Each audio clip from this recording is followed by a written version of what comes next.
Good morning. Welcome to Frank's School. 138th day.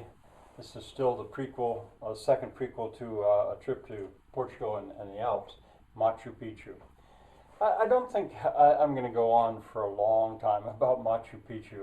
It was everything that you could dream that Machu Picchu could be. To get there, and the reason I should say that Cusco is a city, and I don't remember Cusco real well. We went up at one of the days we were there, either before or after Machu Picchu. We went up to Sacsayhuaman, I think is the name of it, that fortress up above, and saw it. Extremely impressive stonework. It's a city though, and I don't care too much for cities.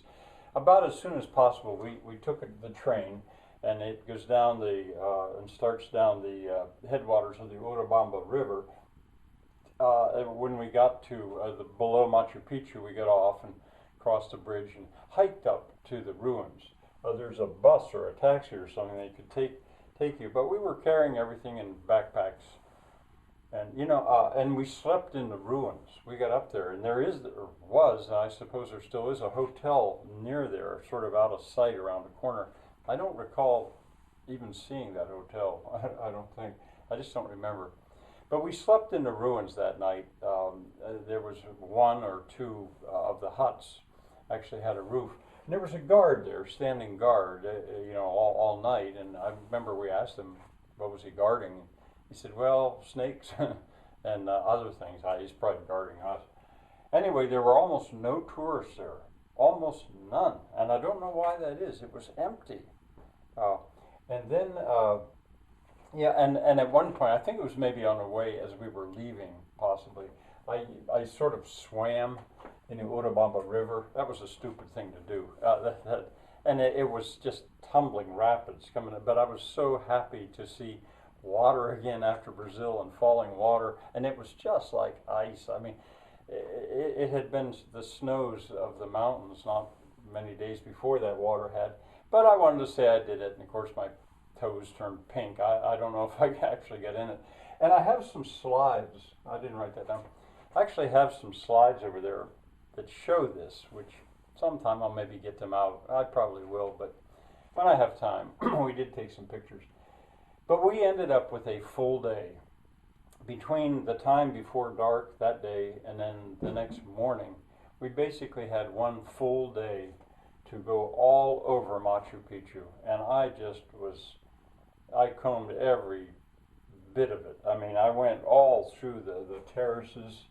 I started back I now know is called the Inca Path. I didn't know what it was. I just saw it was a way to sort of head off, and you could get a distant view of Machu Picchu. And we climbed up that mountain that sets on the far side of it, that real like a cone. I guess that's called Huayla Picchu. I thought it was called Pichu Picchu. But anyway, there's a set of stairs up to the top of it. And in other words, all over the thing. I can't say I left no stone unturned. I didn't turn any stones, but I was everywhere. What a day. Aguirre Wrath of God is the name of a movie that was a German movie that was filmed partly on the stairs, in the movie's case, coming down from Huayla Picchu. I recognized it when I was watching that movie. I was there. It was rainy, looking miserable. And there's a book called Cloud Forest, which I don't think I have anymore. Not a famous book at all, but the recounting of a guy who rafted down the Urubamba River. So I'll just throw that in there. But in short, I still think, and I thought then, that is the most beautiful place on earth.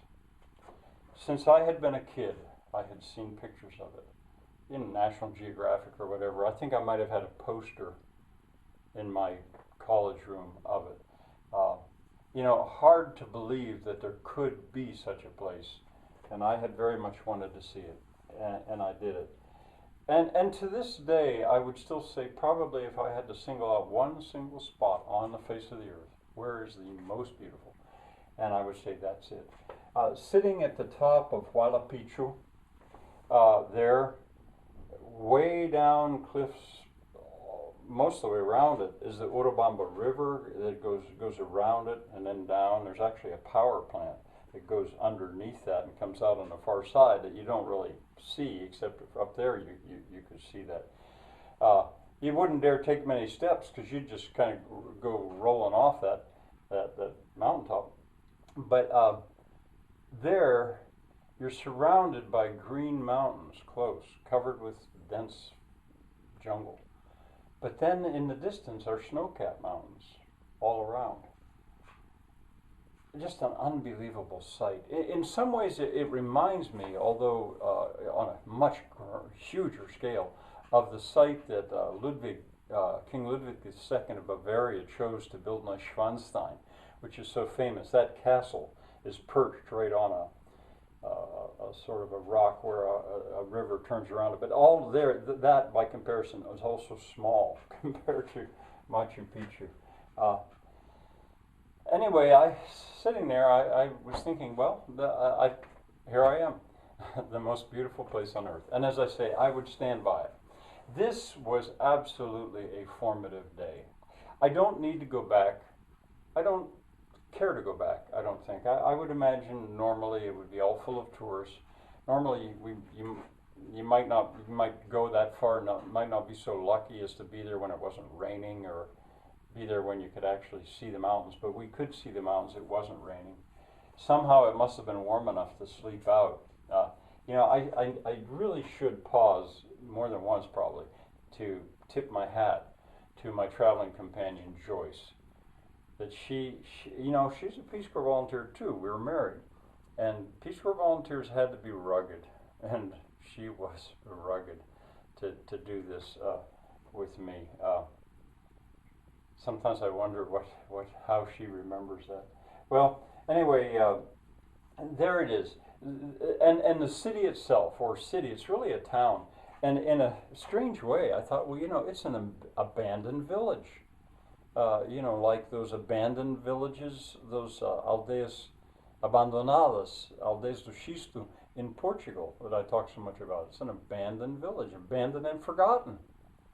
And then discovered by Hiram Young, I think his name is, from Yale back in the 19-teens, 1917, something like that. Discovered it. It was abandoned, forgotten, and then rediscovered. Not repopulated, but rediscovered.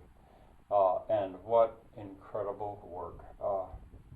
They had no written language. Math was knots on strings. They had no wheel, no beast of burden.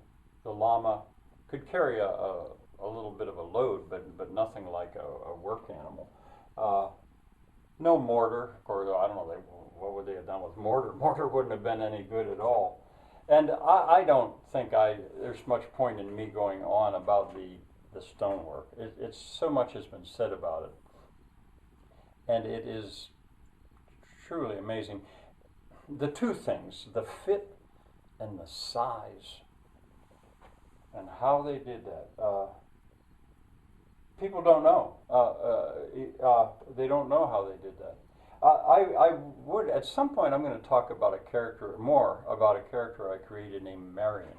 It's the work of Marion. Done without, words. The words are not there to explain it. But there it is.